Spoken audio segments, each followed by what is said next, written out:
Hello friends, for many fighting COVID-19, it feels like end of the world. And many, including myself, are feeling frustrated, angered seeing people suffering in pain for no fault of theirs. Some not able to even fulfill their basic needs due to isolation and job loss. Death and poverty is engulfing the entire globe like a plague. I can't see anyone other than China being responsible for causing such a humongous agony, physically, mentally, and financially to all humans across the world. Why should China be blamed? Some would argue that even they are going through difficult times and they have seen a lot of death themselves. I do believe that most of the Chinese citizens are innocent and are kept in the dark themselves. But history would tell us that they have not taken a stand against their government and have never objected against consuming exotic animal species, even after knowing the fact that they are potential source of deadly virus. All of these outbreaks, influenza A, SARS, and COVID, originated in China. But why? Why is China such a hotspot for novel diseases? As told by Dr. Stephen Novell, it's not a big mystery why this is happening. Lots of concentrated population with intimate contact with lots of species of animals that are potential reservoirs, and they don't have a great hygiene required. It's a recipe for spitting out these kinds of viruses. Dr. Peter Daszak, president of EcoHealth Alliance, told PBS in 2016 that South Central China is a noted mixing vessel for viruses. There's a lot of livestock farming, particularly poultry and pigs, with limited sanitation and lax oversight. Farmers often bring their livestock to wet markets where they can come into contact with all sorts of exotic animals. The various birds, mammals, and reptiles host viruses that can jump species and rapidly mutate, even potentially infecting humans. Experts are pretty sure this is precisely what happened with the current COVID-19 coronavirus. Which is why, on January 30th, China issued a temporary ban on the trade of wild animals. China has blatantly misused its power and influence by enshrouding critical information about spread of COVID-19 from international community. It not only delayed the communication but lured World Health Organization to side with its narrative of the virus being non-communicable disease. You may call it negligence, idiosyncratic attitude of communist regime, or simply incompetent state. But the whole world, except for a few meekly rickety countries that survive on China's concession, would always view coronavirus as Chinese lethargy or even conspiracy to cripple world's economy and emerge as the next supreme trade and economic superpower. What's the plight of a Chinese national who came out of his fear due to desperation? But I'm afraid he's either silenced to death or behind bars seeking death. 李文亮医生死了。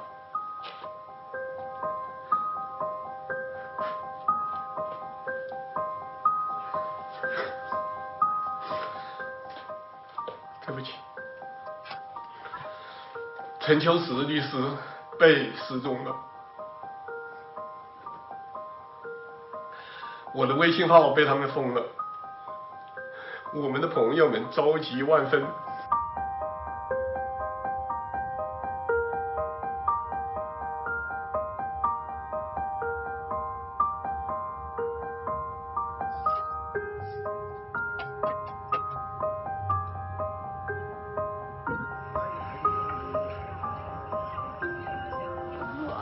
都是为了这个的。哎呦，好可怜呐！要不要给你量个血压呀？难受啊，是难受吧？这个已经死了。哎呦，这确定死了吗？大家好，我是方斌，今天是2月1号12点过这几分了。这是武昌殡仪馆。哎呦，死了好多。哎呦，这是死了三个，这4袋装饰袋里面尸体。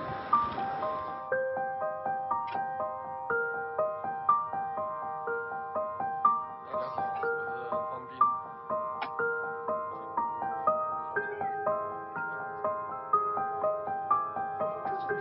这已经少多了，没有前几天。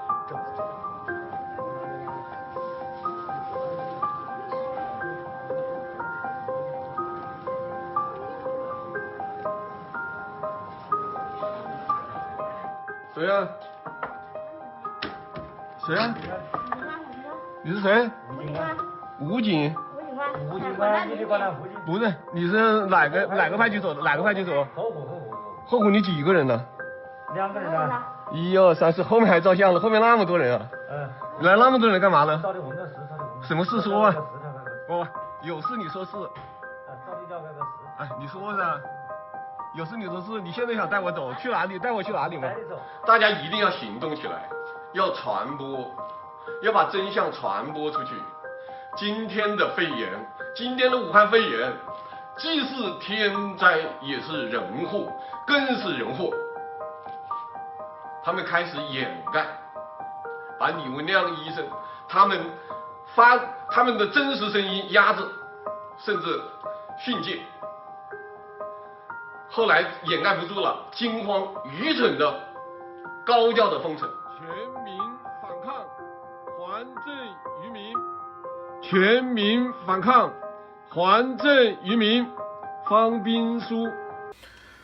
You are not a criminal until proven guilty. Since there is no clear evidence that virus originating out of China province is deliberately released, we must classify this for now as a sheer case of negligence. However, let's analyze the chronology of various viruses originating from China and connect all the missing dots that could then be employed to criminalize dastardly act of China. The first thing, Asian flu. The Asian flu strain, sourced from Guizhou, southwest China, is an avian influenza A, including H2 hemagglutinin and the N2 neuraminidase genes virus, which later evolved via antigenic shift into H3N2, causing a mild pandemic from 1968 to 1969. Hemagglutinin and neuraminidase is mutative in nature. Over a period, this has evolved into multiple variants from H1N1, H2N2, H3N2, H5N1, H7N9, H7N7, and now H10N7, and so on. God knows what's going to come up next. These viruses, along with 2,500 plus viruses, are being researched in Wuhan Institute of Virology. You know what it refers to. These viruses around the world has already caused death in millions, with US itself accounting for 69,800 deaths. US Food and Drug Administration approved Adans, an adjuvanted influenza A monovalent vaccine, more recently in Jan 2020. The next comes the more deadlier severe acute respiratory syndrome, originated from China's Yunnan province, South China, a viral respiratory disease of zoonotic origin that surfaced in the early 2000s, caused by the first identified strain of the SARS coronavirus. Scientists traced this virus through the intermediary of civets to cave-dwelling horseshoe bats in Yunnan province. In November 2002, where the first case was reported that same month, the patient, a farmer from Shende, Foshan, Gungdong, was treated in the First People's Hospital of Foshan. The patient died soon after, and no definite diagnosis was made on his cause of death. Despite taking some action to control it, Chinese government officials did not inform the World Health Organization of the outbreak until Feb 2003. This lack of openness caused delays in efforts to control the epidemic, resulting in the criticism of the People's Republic of China from the international community. This pandemic caused 27 deaths in US and 5,327 deaths in China. But this is when nuclear warfare transitioned to biomechanical warfare. China has invested majorly in research and development during this period. USA has been increasingly apprehensive about China's growth. This has led to an ugly trade war between these two superpowers.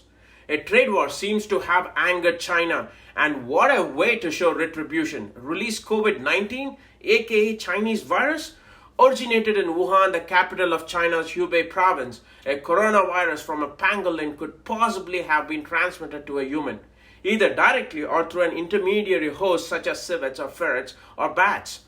Now the milder yet more infectious COVID-19 has sickened more than 1 million across the globe, resulting in more than 50,000 deaths, including 5,000 in US alone.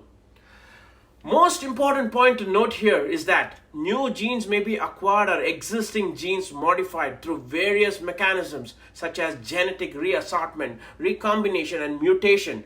Various Chinese laboratories are actively involved in these genome research. China is also notorious for its misinformation, secrecy, and censorship, which raises the chances that new disease will fester and spread. Back in early January, Chinese government officials told the public that new infection spread has been effectively halted. This was not true. At the same time, the authoritarian regime bullied health experts who attempted to sound alarm. The young Dr. Li Wenliang attempted to warn others about the new coronavirus. He was rewarded with a threatening reprimand by police. Li subsequently caught COVID-19 and succumbed to death in the first week of February. China directly affects the US dollar by loosely pegging the value of its currency. The yuan to the dollar, China's central bank uses a modified version of traditional fixed exchange rate that differs from the floating exchange rates the United States and many other countries use. The People's Bank of China manages the yuan's value. It keeps it fixed to a basket of currencies reflecting its trading partners. The basket is weighted towards the dollar since the United States is China's largest trading partner. Chinese companies receive dollars as payment for their exports to the United States. The firms deposit the dollars into banks. In return, they receive yuan to pay their workers. The local banks then send the dollars to China's central bank, the People's Bank of China. It holds them in its foreign exchange reserves. By stockpiling dollars, the People's Bank reduces the supply of dollars available for trade. It puts upward pressure on the dollar's value, lowering the yuan's value. China gained a systemic advantage in international trade by using currency manipulation to flood markets with artificially low-priced exports. Such actions went unchecked for years, leading China to become the global trade and manufacturing powerhouse it is today. However, under President Trump, the US finally is beginning to take steps towards holding China accountable for its misbehavior. This president will not back down. To build on our incredible economic success, one priority is paramount: reversing decades of calamitous trade policies. So bad. We are now making it clear to China that after years of targeting our industries and stealing our intellectual property, the theft of American jobs and wealth has come to an end.